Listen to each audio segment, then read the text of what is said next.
Live from Fargo and serving you on TV, online, and on the go. This is Valley News Live at noon. We begin today with breaking news. Gang-related crimes have sparked a call for change. The Fargo Police Department just wrapped up a meeting to discuss how they plan to handle growing gang activity. Hi, everyone. Thanks for joining us this afternoon. I'm Lisa Badeau. According to Fargo Police Chief David Todd, police started noticing a year and a half ago that the number of gang members in the area was beginning to grow. Gangs include the Lick Squad, the Fast Money Boys, and Squad 400. Cass County Sheriff Paul Laney said, quote, "We are on the cusp of major issues in this community." We will have much more information on our website on this story and the growing gang activity, valleynewslive.com. That's also where you can watch a live stream of a news conference that's happening a little later today at 2 o'clock. Once again, that's valleynewslive.com. Also new for you at noon, Valley News Live has just learned that the University of North Dakota student who was found unresponsive Saturday morning lived for several hours after being rushed to All True Hospital. According to Sergeant Danny Weigel, there is no obvious cause of death. He says after talking with the medical examiner, it appears they won't know what exactly happened until they receive toxicology reports regarding possible drug or alcohol use. It could take up to 2 weeks to get the final results of that report.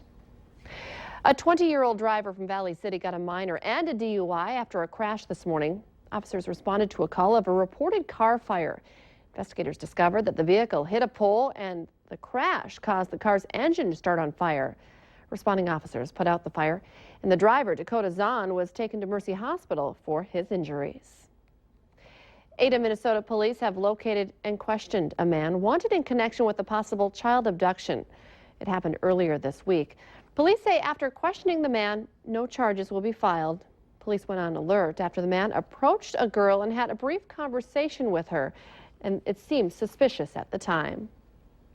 We're enjoying a little more sunshine this afternoon, definitely a mood booster. Let's check in with meteorologist Robert Hahn. Yeah, we've got that sunshine warming us up already into the low 50s in a few locations, including here in the Fargo-Moorhead area. 51 degrees, it's 52 over in Jamestown, 47 Grand Forks and Baudette. A little cooler off towards the east, Wadena at 37. Still a lot of clouds over in our southeastern counties and even a little bit of precipitation. Wind not too bad right now, but winds will be increasing as we head through this afternoon and into this evening, 15 to 25 miles per hour.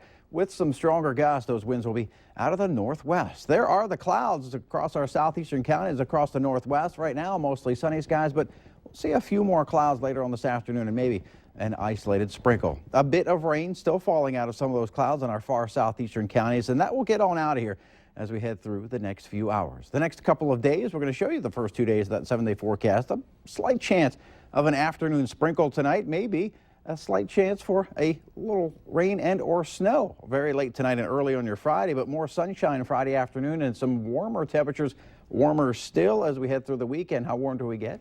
We'll let you know in a few minutes. Sounds great. Thank you, Robert. The president of NDSES in Wahpeton says he'll talk with the Drug Task Force about its practices on his campus. John Richmond says he hopes that a meeting with the Southeast Drug Task Force Board this summer will smooth over any issues. The task force has been criticized for its role in the Andrew Sadek case. Sadek was busted for selling small amounts of pot and used then as a confidential informant. He went missing in May of last year. His body was recovered a couple of months later from the Red River with a gunshot wound to the head. An official review of Semka indicated no wrongdoing by the task force. Some Fargo high school students say they've been denied their First Amendment rights after the school district segregated their club. The students who go to Fargo North and Davies high schools wanted to start up a pro-life club, but the district classified the groups as outside agencies rather than approving them as official school clubs. That means the clubs cannot use the school name, host events, or put up posters at school. In response, the students reached out to a public law firm who issued a letter to the school district claiming the students have been unconstitutionally discriminated against.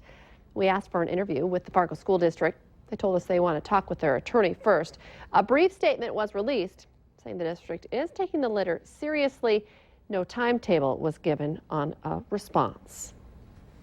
A Minnesota high school student received a rare honor by being accepted to all 8 Ivy League schools. Munira Khalif is a senior at Mounds Park Academy. She was also accepted to the other 3 schools she applied to. Khalif said she's not sure which school she will attend. She will be making a few more visits before making the decision next month.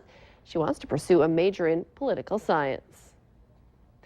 UND hockey fans are gearing up for a big night. The UND men are taking on Boston University in the Frozen Four semifinal, with the puck set to drop about 7:30.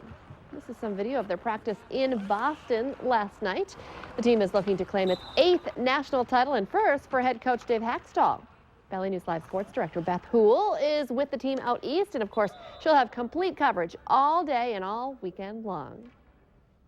A special space is now open at Sanford Health to treat patients with illnesses requiring isolation, like Ebola. We were given a tour today of this new unit. It features unique elements such as reverse airflow, where it's sucked out and scrubbed clean.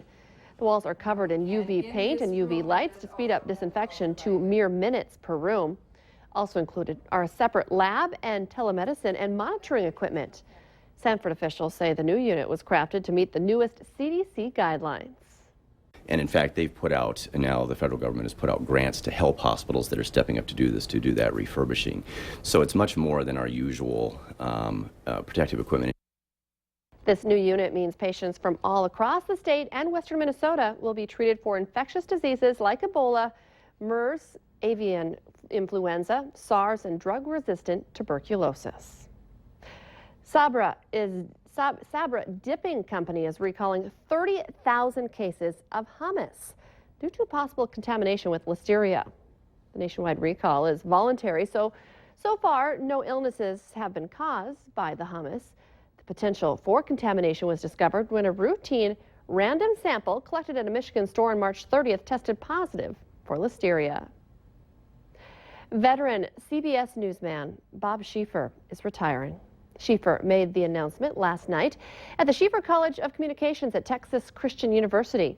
He graduated from the school. He is currently CBS's chief Washington correspondent and the anchor of the Face the Nation.